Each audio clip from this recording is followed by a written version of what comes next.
Shalom, Bapak Ibu apa kabar? Luar biasa pastinya. Baik, waktu Maret saya kesini tuh menyampaikan tentang harta bejana. Hari ini kita belajar dari satu tokoh dan kiranya dari tokoh ini kita bisa mempelajari maksud Tuhan dalam kehidupan kita, Bapak Ibu. Kita akan belajar dari Hakim-Hakim 11, Hakim-Hakim 11 satu pasal, dan Hakim-Hakim 12 nanti di perikop pertama saja. Kalau mau dikasih judul kemarin Bapak Gembala tanya apa khotbahnya gitu ya. Judulnya apa pengurapan dan pergumulan batin gitu. Gitu. Jadi tentang topik itu. Nah, boleh next, Bang? Boleh next. Nah, hari ini kita akan belajar tentang salah satu tokoh dalam kitab Hakim. Bapak Ibu tahu di Hakim-Hakim ada bicara tentang Simson, ada bicara tentang Tola, Yair, ada juga Samgar dan sebagainya.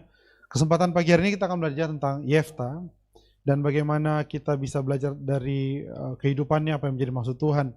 Nah, Yefta itu kalau secara nama Bapak Ibu ya, dikatakan Yefta itu adalah he will release. Tuhan akan melepaskan. Jadi dari kata patah to open. Jadi kalau secara nama Yefta itu nama yang apa ya? Artinya sangat baik sekali. Tuhan yang membuka, Tuhan yang melepaskan gitu dari kata patah gitu ya. Yefta Bapak Ibu. Itu tentang nama Yefta. Sekarang mari kita belajar tentang Yeftanya. Boleh next, Bang? Hakim-Hakim 11 ayat 1 sampai 3 pembukaannya bilang begini Bapak Ibu. Adapun Yefta orang Gilead itu adalah seorang pahlawan yang gagah perkasa. Tetapi ia anak seorang perempuan sundal, ayah Yefta ialah Gilead. Juga istri Gilead melahirkan anak-anak lelaki baginya. Setelah besar anak-anak istrinya ini, maka mereka mengusir Yefta. Katanya kepadanya, engkau tidak mendapat milik pusaka dalam keluarga kami, sebab engkau anak dari perempuan lain.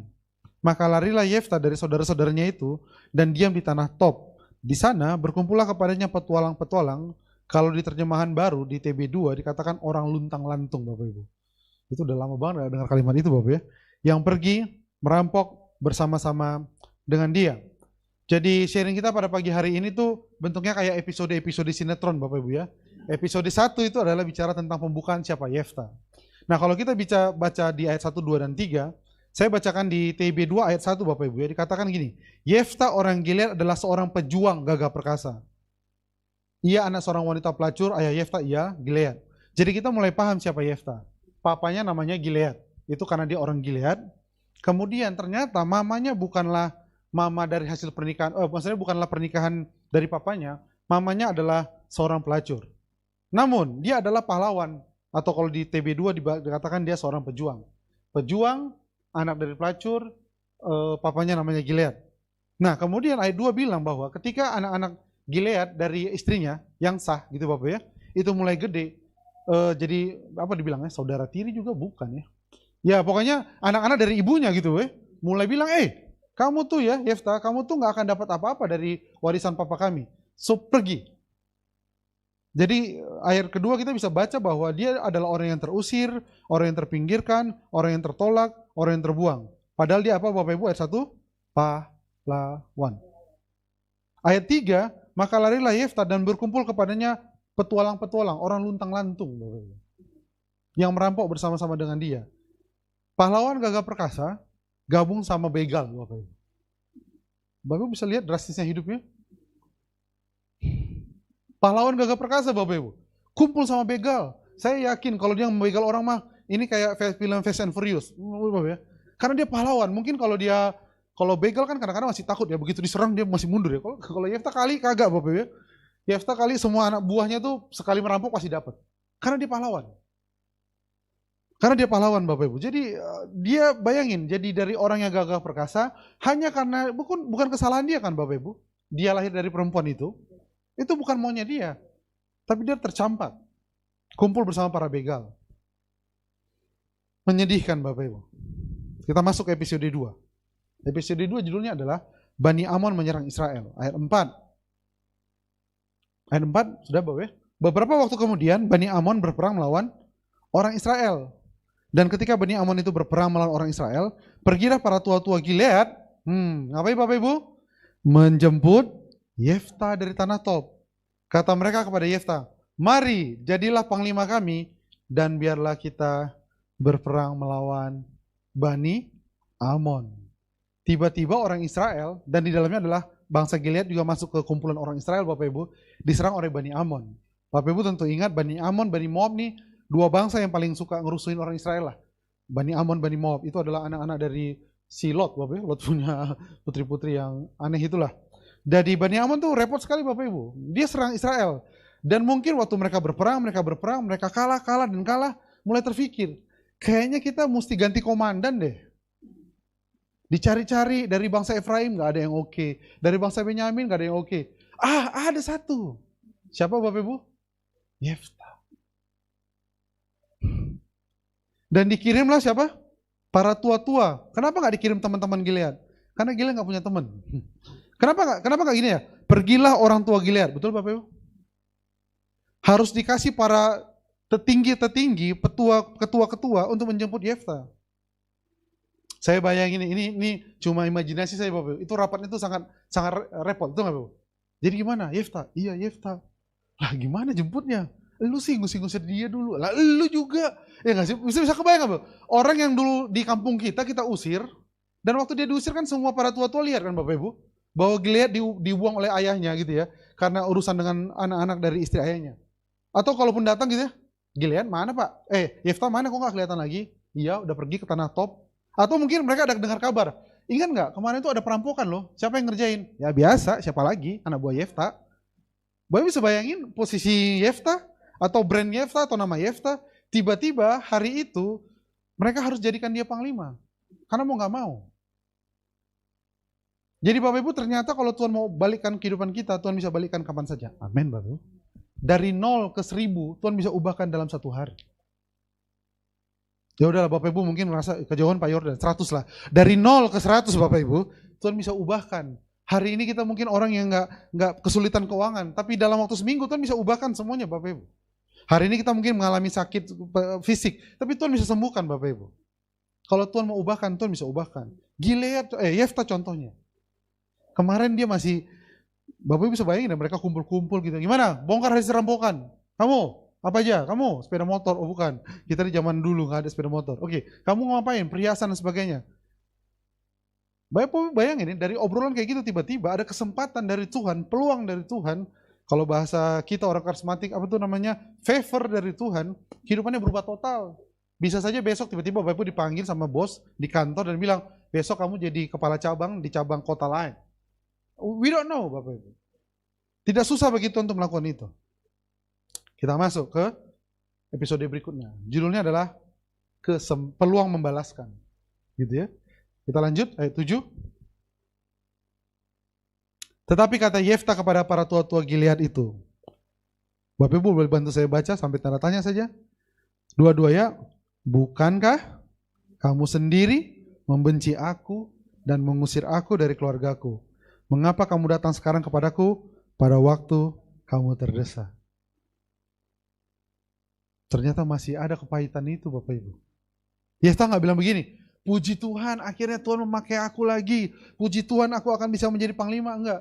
Kan lu orang yang benci gua. Lu dulu kan yang usir-usir gua. Sekarang kamu datang pada waktu kamu terdesak.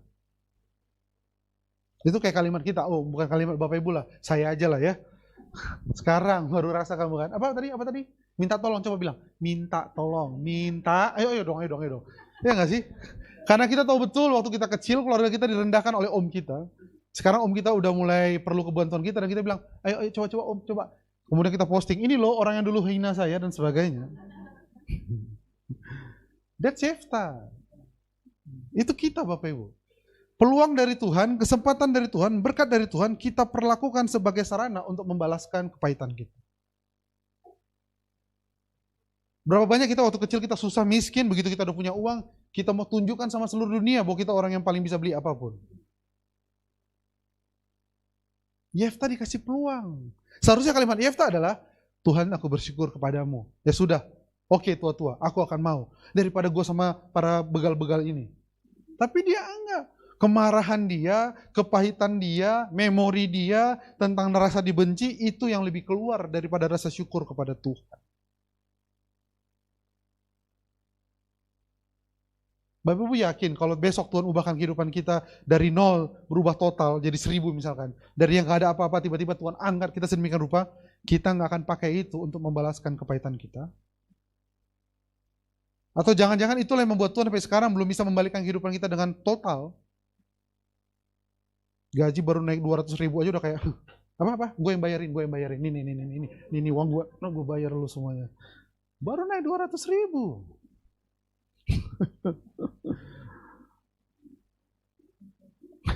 Wah, kok ketawa ya? Benar nggak sih kita kadang-kadang kayak itu baru, ya elah baru punya mobil baru aja ya nggak sih? Masuk di jalan rumah kita, din, ini motor siapa geser? Ya ampun, dulu kita kok yang digituin orangnya nggak sih? Sekarang baru belagu aja, kredit juga 10 tahun dan sebagainya. Sombong banget. Tapi itu Yefta Bapak Ibu. Ya kita versi yang lebih lunak lah, tapi Yefta tuh betul-betul marah betul deh Bapak Ibu. Ayat 9 dikatakan begini. Kata Yefta kepada para tua Gilead. Jadi jika kamu membawa aku kembali untuk berperang melawan Bani Amon, dan Tuhan menyerahkan mereka kepadaku, maka akulah yang akan menjadi kepala atas kamu. Bapak Ibu tahu kalimat ini? Kalimat kayak ulang-ulang hanya untuk mempertegas. Bisa kan? Jadi tua-tua tuh datang, saya tahu lah, tua-tua datang udah muka nggak tahu di mana. Yefta, kita lagi diserang. Kamu bisa nggak jadi panglima? Yefta ngomong, kamu kan yang dulu benci aku dan sebagainya. Jadi sorry. Saya mau pastiin aja ya. Jadi itu kan menyakitkan para tua-tua. Setuju nggak? Sorry, aku ulang ya. Jadi nanti ini aku jadi panglima. Nah kalau aku jadi panglima dan Tuhan serahin kepada aku ya, aku ini bos kalian dong. Kenapa dia harus mempertegas siapa dia? Kenapa tidak dia lebih fokus kepada bangsa pilihan Tuhan sedang diserang? Setuju apa ya? Kita sering menghukum orang yang telah menghukum kita. Ya, ya. Sorry. Gimana tadi? Coba ulang. Lu masih ingat kan gimana dulu lu usir gua sama mak gua kan dari rumah ini kan? Jadi coba gimana lu? Coba ceritain dong. Ceritain kembali lah kayak mana dulu itu ceritanya. Kenapa kita harus hukum orang yang telah membuat kita terluka Bapak? Kayak Yefta. Lanjut ayat 10. Ayat 10 bilang begini, lalu kata para tua-tua Gilead kepada Yefta, demi Tuhan yang mendengarkannya. Namanya juga orang lagi terdesak ya Bapak Ibu ya. Lagi sedang diserang bangsa Amon. Sebagai saksi antara kita, kami akan berbuat seperti katamu itu. Maka Yefta ikut dengan para tua-tua Gilead, lalu bangsa itu mengangkat dia menjadi kepala dan panglima mereka. Tetapi Yefta membawa seluruh perkaranya ke hadapan Tuhan di Mispa. Yefta anak Tuhan Bapak Ibu, maksudnya dia orang rohani? Dia orang rohani. Dia rohani, dia tahu bahwa perkara ini adalah perkara di hadapan Tuhan. Walaupun dia punya amarah belum selesai. Bapak Ibu saya bayangin ya, kemarin sore masih kepala geng begal, besok panglima Israel. Itu langit bumi itu Bapak Ibu, langit bumi itu perubahannya langit bumi. Besok hari ini kita masih pegawai di kantor kita, besok kita diangkat jadi kepala cabang atau manajer di satu tempat. Wah. Itu tuh luar biasa Bapak Ibu, dan Tuhan bisa melakukannya. Pertanyaannya, sanggupkah kita menerima semua peninggian dari Tuhan dan tidak melampiaskan seluruh pengalaman hidup kita ke situ? Boleh next Bang? Ayat 12-28, kesimpulannya adalah semua ayat itu bicara tentang upaya diplomasi dengan Bani Amon. Jadi Yefta ini mungkin, ya karena dia pahlawan Bapak Ibu ya, dia terbiasa nggak main fisik dulu kan, dia kirim utusan untuk bicara sama Bani Amon. Bapak Ibu tahu kan kalau pendekar-pendekar kayak begitu kan? Kagak usah lu Bang, gua aja dulu Bang datangi dia. Ya nggak sih? Nggak usah gitu ya nggak sih? Atau kakak pertama nggak pernah yang paling pertama berantem, ya nggak sih? Kakak ke-7, ke-6, 5, 4, 3, 2, 1, baru datang Wong Fei Hung untuk menghantam seluruh kawan-kawannya, ya nggak sih? Jadi Yefta ini orang yang pintar Bapak Ibu, dia seorang yang betul-betul leadership. Setuju Bapak Ibu?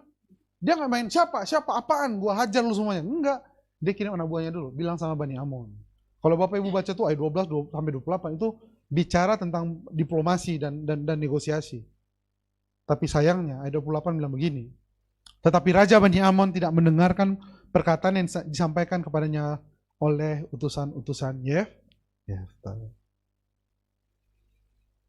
Jadi sinetron kita mulai makin meninggi nih Bapak Ibu, tensionnya. Ya nggak sih? Kalau sinetron kan ini berarti mulai terjadi apa nih? Tabrakan di depan sekolah ya Bu ya. Atau ada di sinetron suka begitu, dia sudah datang, wah, jeng, ini mulai tinggi Bapak Ibu ya, karena bentar lagi terjadi peperangan. Kita masuk ke episode berikutnya. Korban yang terdekat. Kita lanjut ke ayat 29 Bapak Ibu. Saya bacakan tuh Bapak Ibu. Lalu roh Tuhan menghinggapi Yefta. Ayat 29 Bapak ya. Ia berjalan melalui daerah Gilead dan daerah Manasye, kemudian melalui Mispa di Gilead. Dan dari Mispa di Gilead ia berjalan terus ke daerah Bani Amon. Lalu bernazarlah Yefta kepada Tuhan, katanya. Boleh kita baca Bapak Ibu? Jika engkau sungguh-sungguh menyerahkan Bani Amon itu ke dalam tanganku, kita lanjut. Maka apa yang keluar dari pintu rumahku untuk menemui aku, pada waktu aku kembali dengan selamat dari Bani Amon, itu akan menjadi kepunyaan Tuhan, dan aku akan mempersembahkannya sebagai korban bakaran. Jadi dia diurapi Tuhan untuk mengalahkan bangsa Amon. Dan dalam keadaan diurapi Tuhan itu, dia ngomong begini, kalau nanti aku menang, apapun yang keluar dari rumahku, yang pertama kali keluar, aku akan mempersembahkannya sebagai korban bakaran. Dia pakai kata korban bakaran. Wow. Next Bang. Ayat 32-33 bicarakan bahwa semua Bani Amon kalah. Ya Bapak Ibu ya. 32-33 itu menunjukkan bahwa dia kalah. Bani Amon maksud saya. Next Bang. 34. Ketika Yefta pulang ke Mispa ke rumahnya. Bapak Ibu boleh lanjutkan? Tampaklah keluar menyongsong dia dengan memukul rebana serta menari-nari. Dialah anaknya yang tunggal. Selain dari dia tidak ada anaknya laki-laki atau perempuan. Siapa yang keluar Bapak Ibu? Putri tunggalnya. Apa nazarnya Bapak Ibu? Dia akan mempersembahkan sebagai korban bakaran. Saya mau tanya untuk Bapak Ibu sekalian, perlukah Yefta bernazar? Kayaknya nggak perlu. Kenapa Bapak Ibu? Karena Tuhan pasti akan memberkati bangsa Israel untuk mengalahkan bangsa Amon. Setuju nggak Bapak Ibu? Pastikan itu bangsa pilihan, betul Bapak Ibu? Kalaupun dia bernazar, nazarnya yang lain lah ya. Misalkan, semua isi kandangku aku akan persembahkan kepada Tuhan. Pelajarannya apa sih Jordan? Pelajarannya gini Bapak Ibu. Ketika Tuhan mengurapi kita, tapi kita masih punya pergumulan batin yang belum selesai, kita akan salah omong atau salah bertindak. Saya ulang Bapak Ibu. Bapak Ibu untuk diurapi Tuhan itu gampang. Gampang bukan berarti gampang maksud saya Bapak ya. Karena itu dari pihak Tuhan. Kapan aja Tuhan mau mengurapi, kita diurapi. Amin Bapak Ibu. Pertanyaannya ketika Tuhan mengurapi, tapi kita belum kelar dengan masa lalu kita, dengan pergumulan batin kita bisa salah omong atau kita salah bertindak. Haleluya. Bapak Gembala pasti tahu lah kita dalam dunia pelayanan Pak ya, dari zaman dulu sampai sekarang kita punya lah cerita-cerita, ada orang-orang diurapi cuma patah di tengah jalan, hanya karena nggak bisa handle diri. Itu bukan satu dua Ibu ya. Kita dengar cerita tokoh-tokoh besar juga banyak. Pengurapan jangan tanya Bapak Ibu. Orang belum dipegang udah tumbang. Ya gak sih? Tapi ada beberapa orang yang patah karena dia nggak bisa handle pergumulan batin. Dia pikir kalau diurapi berarti hidup udah benar. Saya ulang Bapak Ibu, nggak ada urusan pengurapan sama pergumulan batin. Pengurapan itu dari pihak Tuhan. Betul Bapak Ibu? Simpson Bapak Ibu, Simpson diurapin. Simpson. Secara karakter, aduh, Simpson. Bapak Ibu kalau lihat Simpson mungkin, ya nggak sih? Yang dipikiran itu cewek aja, tapi tetap diurapi Tuhan. Salomo diurapi Bapak Ibu, hikmat dia tuh luar biasa. Daud diurapi Tuhan, tapi Daud nggak pernah mau selesai dengan urusan masa lalunya, bahwa dia pernah ditolak oleh bapaknya. Kenapa? Karena urusan batin itu urusan kita. Bapak Ibu kalau kita nggak buka hati kita, Tuhan nggak bisa proses. Beda sama pengurapan. Saya ulang ya. Pengurapan itu dari pihak Tuhan. Tuhan lihat Bapak Ibu hari ini melayani atau saya menyampaikan firman, demi kepentingan Bapak Ibu Tuhan urapin saya. Misal, bukan karena saya, demi Bapak Ibu supaya bisa ngerti firman, akhirnya Roh Kudus turun mengurapi saya. Tapi dalam keadaan pengurapan, kalau saya tidak terbiasa melatih batin saya atau masa lalu saya bisa buat pahit orang dalam khotbah. Setuju? Saya bisa takut-takuti orang dari firman. Saya bisa buat diri saya lebih tinggi daripada Tuhan melalui khotbah ini. Kalau kita nggak selesaikan batin kita. Itu yang Yefta alami. Omong asal. Asal. Itu sama kayak Petrus. Aku nggak kayak mereka. Aku akan jaga kamu. Terus Tuhan bilang, Petrus. Nanti dulu, sebelum ayam berkokok kamu udah menyangkal aku. Enggak. Bapak Ibu hati-hati. Waktu besok Tuhan angkat karir kita bisa handle nggak? Atau waktu kita mulai geser, mau lewat nih bos. Iya. Jangan-jangan kita mulai buat orang terluka dengan pemakaian Tuhan yang meningkat dalam kehidupan kita. Amin, Bapak Ibu. Waktu anak kita mulai juara, kita mulai bangga-banggakan, wah anakku nih juara, anak lu, anak lu bisa nyanyi, anak gue bisa nyanyi. Anak lu bisa Roblox, anak gue jago Roblox. Kita mulai melampiaskan marah kita, pahitnya kita dengan berkat Tuhan. Jadi kita memanfaatkan berkat Tuhan untuk melampiaskan kemarahan. Itu Yefta. Haleluya. Gue masih ingat ya, Imlek tahun 1973. Waktu itu gue ngambil jeruk aja lu gak kasih. Ya ampun. Imlek 73 itu masih siu apa itu yang ada 73 itu berarti mungkin ayam kayu masih. Yang saya mau bilang itu Yefta Bapak Ibu. So jangan-jangan bukan Tuhan gak pengen berkatin kita, Tuhan lebih tertarik untuk rapikan dulu internal kita Bapak Ibu. Dia gak perlu nazar. Dia nggak perlu nazar. Kalaupun nazar tuh yang masuk akal lah. Orang kalau diurapi dan nggak bisa handle, dia akan omong yang asal Bapak Ibu. Kita karena kita lagi susah aja, kita jaga perkataan. Shalom. Ya, coba kalau kita udah kaya dikit atau berjabatan dikit. Geser. Ya nggak sih? Manggil pelayan di restoran juga. Hoi, hoi, hoi. Ya ampun. Dulu, mas boleh mas? Nggak sih? Kenapa? Karena kita melampiaskan berkat Tuhan sebagai sarana melampiaskan kepahitan kita, rasa tertolak kita. Kita lanjut Bapak Ibu ya, ayat 34. Ketika Yefta pulang ke Mispa, tampaklah anaknya perempuan keluar menyongsong dia, memukul rebana serta menari-nari. Oh tadi udah Bapak, saya mau nanya. Ayat 35, sorry, 35. Demi dilihatnya dia, dikoyakkannya bajunya sambil berkata, anakku, engkau membuat hatiku hancur, luluh, dan engkau yang mencelakakan aku. Ya, kok anaknya mencelakakan dia Bapak? Dia sendiri dong. Emang dia mikir apa kalau bicara apapun yang keluar? Kucing, kan enggak Bapak Ibu ya? Masa dia mengkorbankan kucing? Aku telah membuka mulutku bernazar kepada Tuhan dan tidak dapat aku mundur. Saya curiga, ayat 30, saya curiga anaknya Yefta nih sekolah minggunya di gereja kita di sini. Bapak Ibu perhatikan jawabannya ya.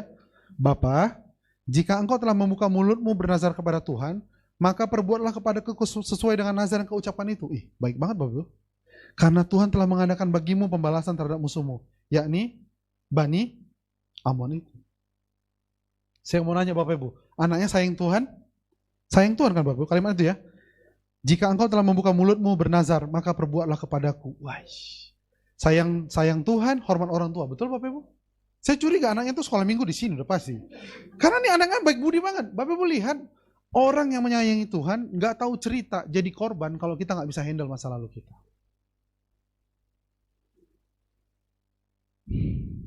Bukan orang jahat, bukan anak yang ngebandel. Bapak bisa bayangin anaknya keluar nari-nari, papa pulang, papa menang. Dia nggak tahu cerita. Hanya karena papanya tidak bisa handle masa lalu, tidak bisa kuasain batinnya dan membuka hatinya ke hadapan Tuhan, berkat dari Tuhan untuk papanya justru menjadi kecelakaan bagi putrinya.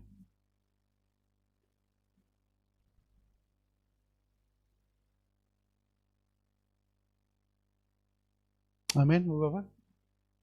Beberapa ibu rumah tangga kalau bicara tuh pasti lebih enak dulu aja deh Pak Yordan. Keluarga kami nggak kaya-kaya banget, bisa kumpul.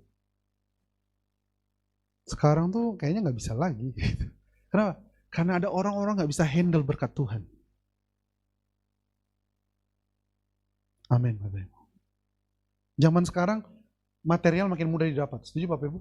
Buka TikTok aja. Hai guys, hari ini ada baju dari Hong Kong. Ya udah Bapak Ibu udah bisa jualan dan sebagainya. Pertanyaannya waktu Tuhan berkatin kita, waktu Tuhan angkat kita, waktu Tuhan pulihkan kita, waktu Tuhan sembuhkan kita, waktu Tuhan ubahkan kita, apakah kita akan bersyukur kepada Tuhan atau kita pakai itu semuanya untuk mempermalukan orang, melukai orang, menyakitin orang terdekat dalam kehidupan kita?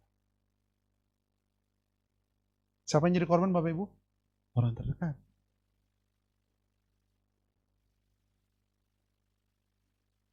Amin Bapak Ibu. Gaji yang naik tiba-tiba buat kita makin boros, makin gak peduli sama keluarga kita. Pangkat yang meninggi buat kita bisa rendahkan orang. dan mulai bilang sama teman-teman orang Kristen lain, lu nggak ikutin hidup gua sih, makanya hidup lu kayak gitu. Nih, contoh orang diberkati. Siap. Merusak, Bapak. Jadikan korban. Bapak melihat Daud, berantakan, repot. Ada Absalom, banyak banget kasus Daud.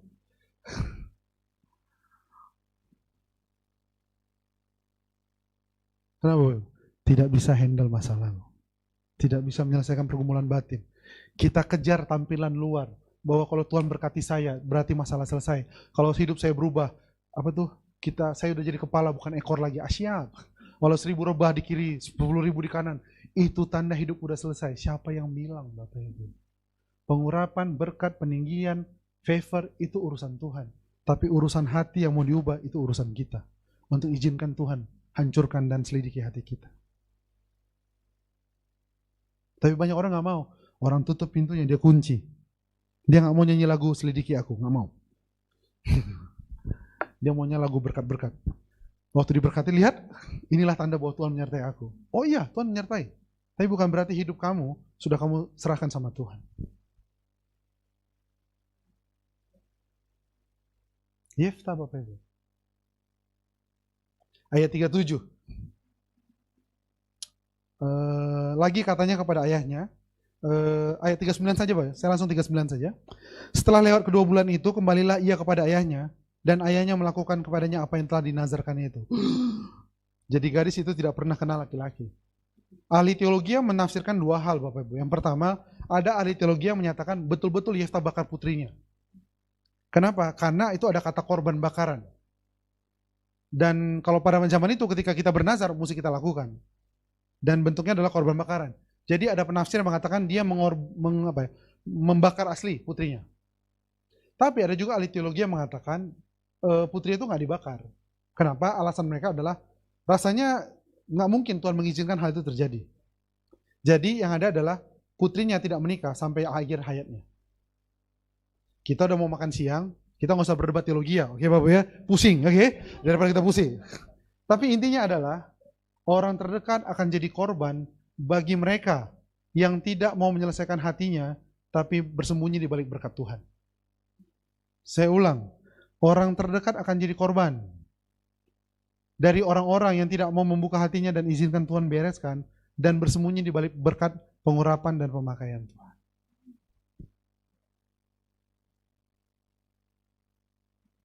Karena berkat siapa aja bisa terima, Bapak Ibu. Lah orang gak percaya Tuhan aja bisa kok. Hujan yang sama kita alami kok. Tapi satu yang orang dunia gak punya. Orang dunia gak punya Allah yang mau menyelidiki hati dan membereskan hati agar hidup ini semakin berkenan di hadapan Tuhan. Anaknya jadi korban, gak tahu cerita. Gak tahu cerita, Bapak Ibu. Gak tahu cerita, tiba-tiba kita pukul aja orang terdekat kita. Gak tahu cerita, tiba-tiba kita maki aja orang di WA group di kantor kita. Why? Kita gak mau handle. Kita capek direndahkan bos. Sehingga waktu kita jadi bos, kita rendahkan orang sedemikian rupa. Kita capek jadi orang yang cuma kena cipratan orang. Akhirnya waktu kita bisa nyiprat orang, kita siram sekalian. Bapak lihat kemarin berita tuh ada satu anak SMP bakar sekolah. Karena dibully. Anak tukang sate bisa selesaikan hidup orang tuanya. Bapak Ibu, semua orang punya isu dalam hatinya. Semua orang, percaya Tuhan gak percaya Tuhan. Karena itu mari kita yang percaya Tuhan, terbuka di hadapan Allah, dan izinkan Tuhan mengubahkan kita. Dan jangan bersembunyi di balik seluruh pencapaian hidup yang datangnya dari Tuhan. Toko Bapak Ibu lebih laris itu tidak menunjukkan bahwa hati kita sudah semakin diubahkan Tuhan. Loh, toko makin laris caranya macam-macam Bapak Ibu, betul gak sih? Pakai boneka-boneka, ya gak sih? Boneka jalan, macam-macam caranya. Bagi brosur. Jadi jangan anggap bahwa kalau toko makin laris, uang makin tambah, kekayaan makin maju, anak kita makin pintar, itu tanda Tuhan menyertai. Dan akhirnya cerita selesai. Bahwa Tuhan menyertai dia, tapi bukan berarti cerita hidup saya sudah selesai. Saya izinkan Tuhan bongkar obrak-abrik dalam saya, supaya saya semakin seperti yang kau mau Tuhan. Saya berharap ceritanya selesai di sini Bapak Ibu. Tidak Bapak Ibu, ceritanya masih lanjut. Episodenya judulnya ini Bapak Ibu, semakin merusak. Itu maksudnya. Tuh, semakin merusak. Bukan satu orang aja korbannya. Kita lihat. Ayat pasal 12 sekarang kita masuk. Dikerahkanlah orang Efraim, lalu mereka bergerak ke Zavon. Dan mereka kepada Yefta, mengapa engkau bergerak untuk memerangi Bani Amon dengan tidak memanggil kami untuk maju bersama-sama dengan engkau? Sebab itu kami akan membakar rumahmu bersama-sama kamu. Oh, ternyata ada satu suku yang tidak ikut waktu perang, Bapak Ibu. Suku Efraim. Jadi mereka kesel. Kenapa sih nggak ngajakin gua gitu ya? Ayat 2. Tapi jawab Yefta kepada mereka, aku dan rakyatku telah terlibat dalam peperangan yang hebat dengan Bani Amon. Lalu aku memanggil kamu, tetapi kamu tidak datang menyelamatkan aku dari tangan mereka. Jadi kayaknya ada miskomunikasi atau terjadi masalah Bapak Ibu ya. Dari pihak Yefta bilang dia udah panggil, tapi Efraim bilang justru dia nggak dipanggil. Jadi mungkin ada miscommunication lah ya. Pakai data kurang, WA nggak masuk mungkin. Ayat 3, kita lanjut. Ketika kulihat bahwa tidak ada yang datang menyelamatkan aku, maka aku mempertaruhkan nyawaku dan aku pergi melawan Bani Amon. Dan Tuhan menyerahkan mereka ke dalam tanganku. Mengapa pada hari ini kamu mendatangi aku untuk berperang? Jadi Yefta merasa bahwa Efraim datang untuk memerangi dia. Kita lanjut ayat 5 aja langsung, 5, 6. Untuk menghadapi suku Efraim itu, maka orang Gilead menduduki tempat-tempat penyeberangan sungai Yordan. Apabila dari suku Efraim ada yang lari dan berkata, biarkanlah aku menyeberang, maka orang Gilead berkata kepadanya, orang Efraimkah engkau? Dan jika menjawab bukan, maka mereka berkata kepadanya, coba katakan dahulu Shibolet. Jika ia berkata Shibolet, jadi ternyata suku Efraim itu sama kayak kita Bapak Ibu ya. Kan kita punya keunikan di masing-masing budaya ya. Mereka nggak bisa bilang Shibolet. Mereka pasti bilang ngomongnya Shibolet. Jadi tidak dapat mengucapkannya dengan tepat, maka mereka menangkap dia dan menyembelihnya dekat tempat-tempat penyeberangan sungai Yordan. Itu. Bapak Ibu boleh baca kelanjutan ayat ini. Saya nggak kuat. Dua-dua ya. Pada waktu itu, 1, 2, 3. Pada waktu itu 42.000 orang. Wow. Ini suku dia sendiri Bapak Ibu, tetangganya. Kalau Bapak Ibu baca nanti dikatakan Gilead itu tinggal di antara suku Efraim dan Manasye. Efraim ini keturunan Yusuf Bapak Ibu. Saya mau nanya untuk Bapak Ibu. Waktu orang Efraim bilang, gue bakar rumah lu ya, gara-gara lu gak ajak gue perang. Itu serius gak Bapak Ibu? Nggak serius. Karena ini rumah panglima yang barusan mengalahkan musuh kita. Setuju nggak Bapak Ibu? Waktu Efraim mau bakar, mungkin suku lain, Efraim apa-apaan lo? Ini panglima kita loh, ini rumah panglima yang baru mengalahkan Amon. Ya ampun, kalau nggak ada dia kita udah kelar sama Amon. Jangan. Setuju nggak Bapak Ibu? Jadi itu omongan kalau kayak Bapak Ibu di grup WA gitu loh. Teman kita pergi nggak ngajak kita. Apa kita bilang di grup? Gua keluar dari grup ini. Betul Bapak Ibu? Saya tanya Bapak Ibu betul-betul keluar? Kan enggak, itu cuma kesel sebentar aja. Itu bukan beneran dia mau keluar, sama. Tapi karena Yefta belum selesai dengan masa lalunya, Yefta anggap semua kalimat yang menyingkirkan, kalimat yang mengancam, kalimat yang merendahkan, kalimat yang menganggap dia nggak penting, kalimat yang menganggap dia nggak ada, itu diresponnya dengan kemarahan luar biasa. Amin. Tetangga kita cuma ngomong biasa aja, tapi kita marahnya luar biasa. Teman kantor kita cuma ngomong, bro, gimana bro? Kering amat tuh muka. Jaga mulut lu ya. Dia cuma ngomong aja. Emang hati kita aja yang gak selesai. Koko kita cuma WA. Lu mah gitu-gitu aja dari dulu kecil sampai lu gede sekarang gitu-gitu aja lu. Terus kita, masuk koko apa? Kita ketemu sekarang. Temukan tempatnya, 1 lawan 1 kita berantem. Dikasih bos kepercayaan, kita nggak sanggup. Dikasih bos hukuman, kita marah. Mau apa sih? Amin. Yefta bunuh 42.000. Dan Bapak Ibu lihat strategi dia, itu strategi di intelijen, kontra intelijen. Bagaimana kita bisa mengenal musuh kita. Coba ngomong, Shibolet. Terus dia bilang, Shibolet. Efraim. Brad. Panggil lagi. 42.000. Just because cannot handle his heart. Berapa banyak anak yang terluka hatinya hanya karena ayah yang gak bisa handle masa lalu. Berapa banyak anak yang harus terluka karena ibunya gak bisa handle masa lalu. Berapa banyak istri yang harus terluka hanya karena kita gak bisa handle masa lalu sebagai suami. Atau kantor kita jadi neraka hanya gara-gara kita bos yang gak bisa handle masa lalu.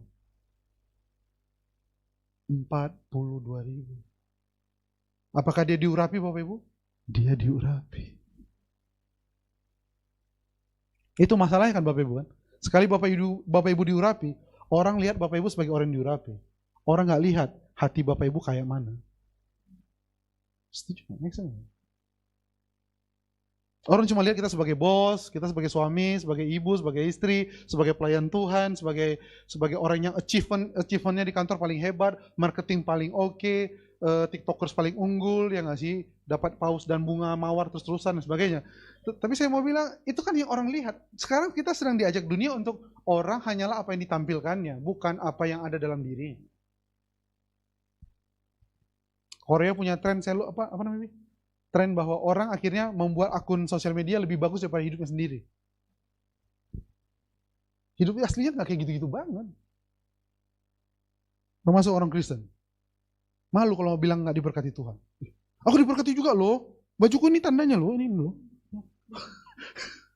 Kayaknya kalau nggak diberkati itu tuh malu. Kita malu kalau Tuhan nggak peduli sama kita, nggak bongkar hati kita, itu kita malu. Kok Tuhan nggak bongkar-bongkar lagi ya? Masih dianggap nggak sih? 42.000. Hanya kalimat gini, gua bakar rumah lu ya. Oh, dia marah. Cukup penghinaan yang ku alami selama ini. Cukup, aku dianggap gak ada apa-apanya. Cukup. Bakar, bunuh semuanya. Bunuh.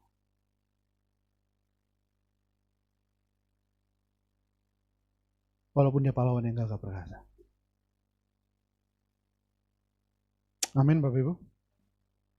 Saya gak akan tinggalkan Bapak Ibu kayak begini ya. Tapi masih pulang jadi sedih ya nggak sih? Karena semua kita punya masa lalu kayaknya bener juga nih Yordan. Banyak di masa lalu saya yang kayaknya bisa membuat korban-korban sekitar saya, bahkan di satu RT saya. Karena itu mari kita lihat, gini Bapak, psikologi bilang begini kan, kalau saya terluka, saya cenderung melukai orang lain. Betul Bapak Ibu?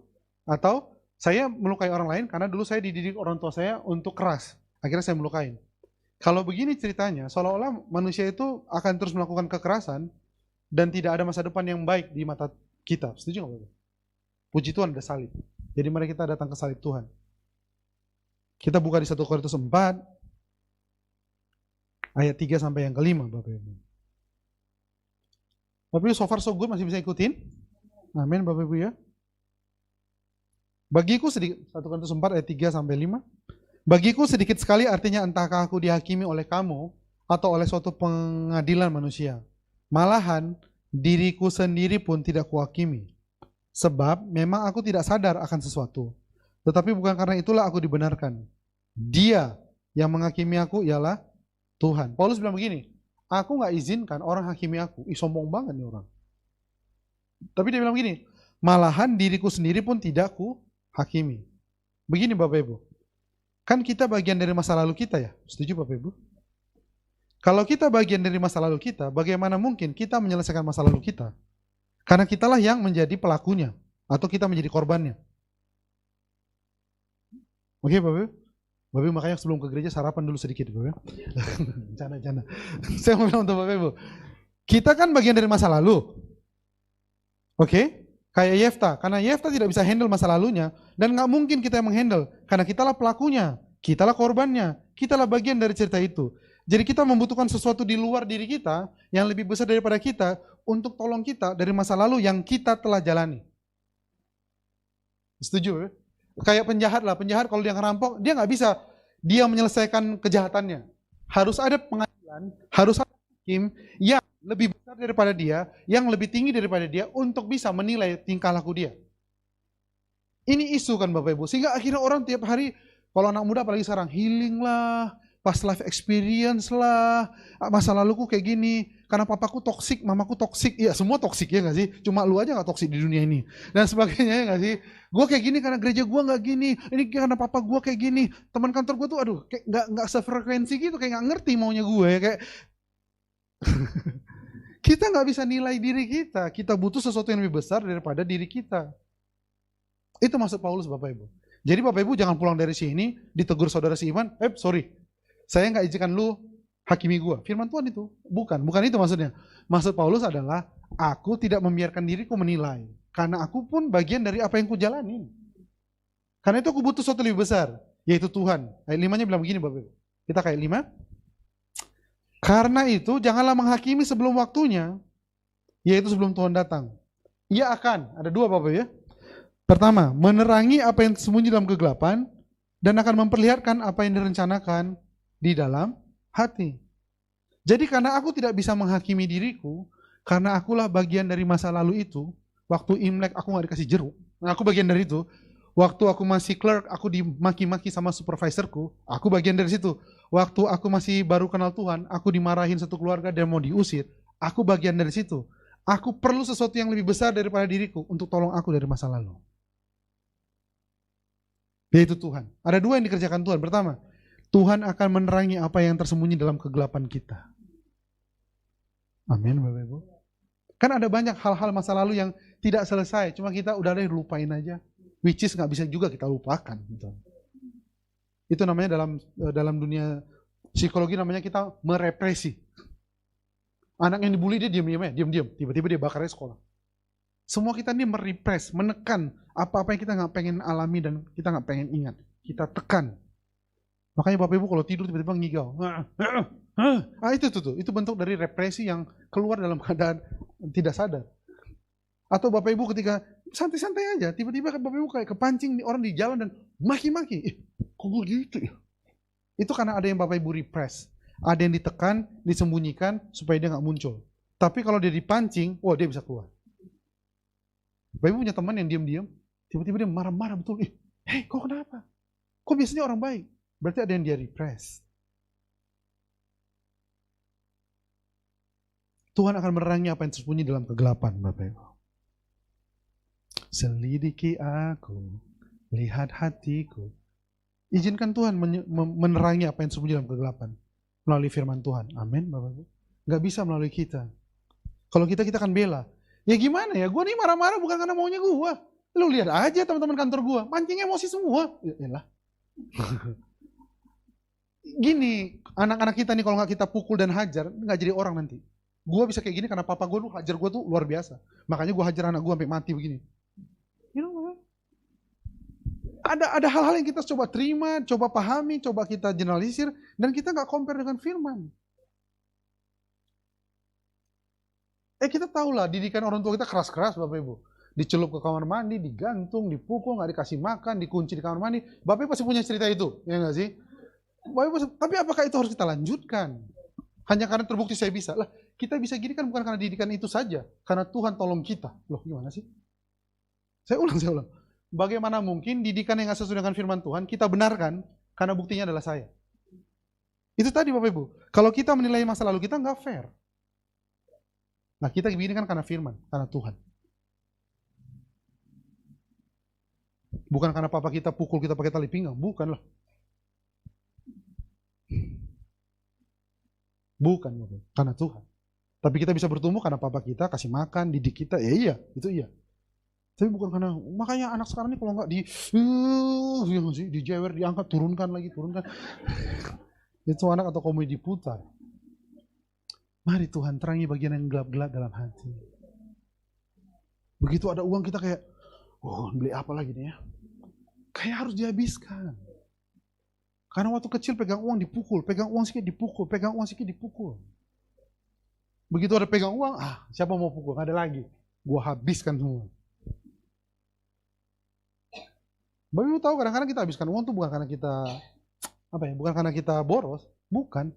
Karena waktu kecil kita berpikir bahwa uang tuh bisa hilang kapan aja. Kadang-kadang kita ketemu orang yang masih muda, uangnya banyak, uangnya cukup lah, lebih daripada cukup, tapi kok bisa kurang karena besok mana tahu nggak ada lagi. Waktu kecil kan kita gitu, bapak kita bawa martabak, anaknya 10, martabak cuma 1. Jadi bisa jadi besok hilang. Jadi mari kita berebut. Jadi begitu begitu diberkati Tuhan tuh kayak nggak bisa lepas, nggak bisa memberi, nggak bisa berkatin karena semua uang milik aku. Karena didikan masa lalu. Karena itu izinkan Tuhan terangi masa gelap. Kita gampang jadi orang memberkati. Kita gampang jadi orang yang atur uang. Kita cukup dengan apa yang ada udah Tuhan beri dalam kehidupan kita. Yang kedua, Tuhan akan memperlihatkan apa Bapak Ibu? Memperlihatkan apa yang direncanakan dalam hati. Jadi apa yang kita pikir untuk masa depan kita, menghadapi orang, menghadapi pekerjaan dan bisnis dan pelayanan kita, Tuhan akan memperlihatkannya. Jangan-jangan dalam rencana kita masih ada unsur-unsur pembalasan.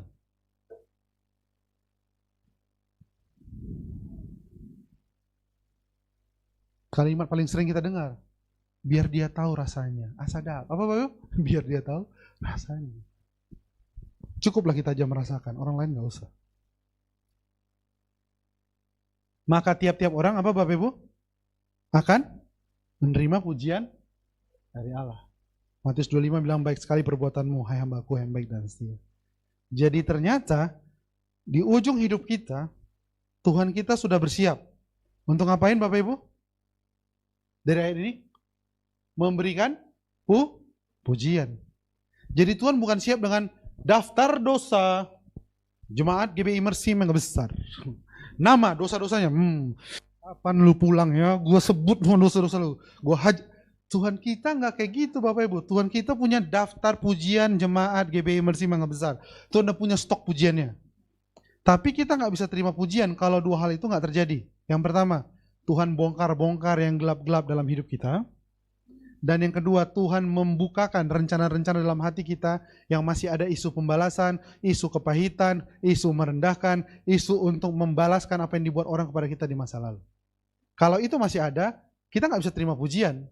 Jadi kenapa Tuhan kerjakan dua hal itu Bapak Ibu? Supaya pujian kita terima. Amin. Guru kita kan kayak gitu Bapak Ibu. Disuruh belajar, baca ulang, belajar, baca ulang. Supaya apa? Supaya piala ini untuk elu nanti. Terus kita, ya ampun ngapain, jahat banget nih guru, belajar terus. Kita udah prepare ini trofi untuk kamu. Kamu nanti jadi juara, tapi kamu harus belajar, orang lain main-main, kamu belajar, kamu istirahat, belajar, makan, istirahat, belajar. Karena ada hadiah untuk kamu. Daripada kamu pilih main-main, kamu kira itu adalah kesenangan yang seterusnya, tidak. Bapak Ibu silakan pilih pulang dari sini. Bersembunyi terus di hadapan Tuhan dan bilang aku diberkati, itu tandanya hidupku dalam Tuhan. Atau Bapak terima kasih untuk semua berkat, anak-anak sehat, pekerjaan lancar, terima kasih untuk pelayanan semakin berkembang. Tapi kalau masih ada yang gelap-gelap, bukakan. Kalau rencanaku dalam pelayanan, dalam hidup, dalam pekerjaan masih ada unsur-unsur sakit hati, dendam, benci, dan tidak percaya sama orang, Tuhan tolong ubahkan. Supaya someday waktu kita pulang, entah kita pulang atau kita dijemput, mana-mana lah Bapak-Ibu ya, sama aja tuh ya. Tuhan bilang, ini pujian untuk kamu. Karena semua yang gelap, udah kamu bukakan dan aku bisa masuk dan terobos dan ambil. Rencana-rencana dalam hatimu, udah aku sesuaikan dengan firman-Ku. Dan akhirnya engkau berpikir seperti Yesus berpikir. Sekarang masuk ke dalam kerjaan. Mari kita memerintah bersama-sama.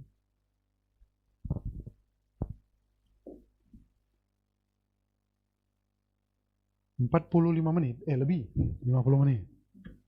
Amin Ibu Bapak. Pulang dari sini, ayo Tuhan kalau masih ada Yefta. Orang terdekat jadi korban. Orang yang terdekat jadi korban. Enggak jauh-jauh. Bukan cukup satu orang terdekat, 42.000. Kalau kita baca tadi ayat 7 saya lewatkan tadi. Lalu Yefta memerintah selama 6 tahun. Selesai cerita. Enggak ada apa-apa lagi. Apakah Yefta berdoa? Yefta berdoa Bapak Ibu. Apakah Yefta anaknya rohani? Yefta anaknya rohani Bapak Ibu. Apakah Yefta diurapi? Yefta diurapi Bapak Ibu. Semua doa-doa Bapak Ibu tuh Yefta aminkan dan terjadi sama dia. Bapak Ibu doa apa? Naik gak pernah turun. Yefta. Tuh. Bapak Ibu doa apa? Berilah bangsa-bangsa menjadi bagian. Yefta udah. Apalagi? Sebab engkau akan mengembang ke kanan ke kiri. Yefta udah Bapak Ibu. Semua doa Bapak Ibu dan lagu-lagu Bapak Ibu tentang berkat, tentang hal-hal yang luar biasa dari Tuhan, Yefta udah alami.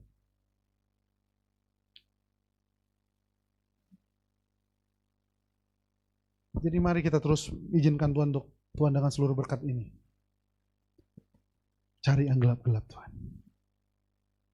Cari yang gelap-gelap. Berkatnya terima aja Bapak Ibu, juga nggak usah pulang dari sini. Aku tak perlu berkatmu, aku cuma perlu yang tersembunyi. Jangan juga Bapak Ibu. Biarkan Tuhan berkatin kita, tapi pastikan Tuhan uang, keluarga, ketenaran, jabatan, nama baik, pengurapan, pelayanan, kendaraan, harta benda, reksadana, saham Telkom, saham blue chip dan sebagainya yang Tuhan berikan. I pray, biarlah aku tidak menggunakannya untuk membalaskan semua kepahitanku. Kalau aku diberkati cuma untuk bilang satu hal, ini semua datangnya dari Tuhan. Ayub berhasil, Bapak. Ayub hilang semua dalam kehidupannya, tapi dia tidak memaki Tuhan. Dan akhirnya kita bisa lihat bahwa dalam hati Ayub nggak ada kegelapan. Dalam hatinya, dalam pemikirannya, nggak ada rancangan yang jahat dia untuk membalaskan kepada Tuhan. Walaupun istrinya bilang, hei, kutuklah Tuhanmu itu. Ah, udah gila kau, kata si Ayub. How come you think like that? Maksudnya ngomong gitu kayak, gimana sih lu bisa mikir untuk menghukum Tuhan? Telanjang aku keluar dari rahim ibuku, telanjang juga aku pulang. Tuhan yang memberi, Tuhan yang memberi. Wow. Hatinya. Ah udah, nanti kita jadi nangis. Mari kita berdoa Bapak Ibu.